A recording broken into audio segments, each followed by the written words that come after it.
The idea of the meeting was to address the short and longer term factors causing increased food prices in both the UK and the rest of the world. Mr. Brown met with supermarket heads, food producers and consumers. He wants to develop a plan that can be taken to the European Union later this year.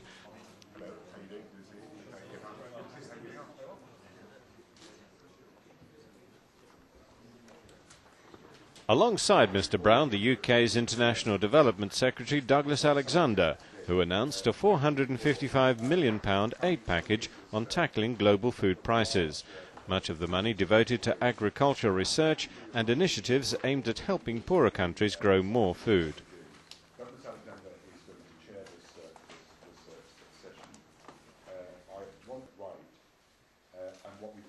That theme was also at the centre of a London news conference by the United Nations World Food Programme, their executive director speaking about the new face of global hunger.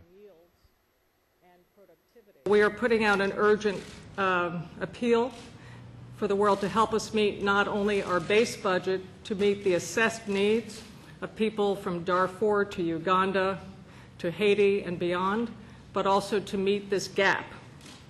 But there's another way this is affecting our program and the world's most vulnerable. We are seeing what I call a new face of hunger, which are people who were not in the urgent category even a few months ago, who are now entering the ranks of the very hungry. And our appeal does not even address those new needs which are presenting themselves. The World Bank estimates that 100 million people will be driven deeper into poverty due to the soaring prices. And we have already seen an increased appeal, for example, from Afghanistan for 2.5 million people who were not identified as hungry just in January being newly identified as hungry. Many people are simply being priced out of food markets. To give an example of this dramatic increase, the World Food Programme, half our budget today is cash. We procure food in 80 different nations, and we spend 80% of our procurement budget procuring food in 69 different developing nations. Our price for procuring rice on March 3rd was $460 a metric ton. That increased until 2 weeks ago to $780 a metric ton, so just over a 5-week period. And now, as you've read, it is breaking $1,000 a metric ton in many markets. This, she emphasized, was a multi-layered dilemma: less food, less planting. I'm going to ask my colleague to give me an updated list.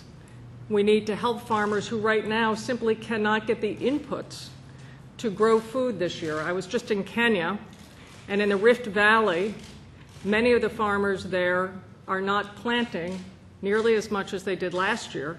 In fact, there's about a third of the planting, due in large part to the fact that fertilizer has gone from 1,700 shillings to 4,000 shillings just since last December. So they cannot afford the inputs, and so we're actually seeing in many places in the developing world less planting in response to the high prices that affected the entire chain of agriculture. So we need long-term solutions, and we need to ensure that we can meet the urgent call of hunger that has presented itself in recent months. It's hoped that the UK aid package will help support the longer-term solutions to a problem that's simply not going away. We are behind.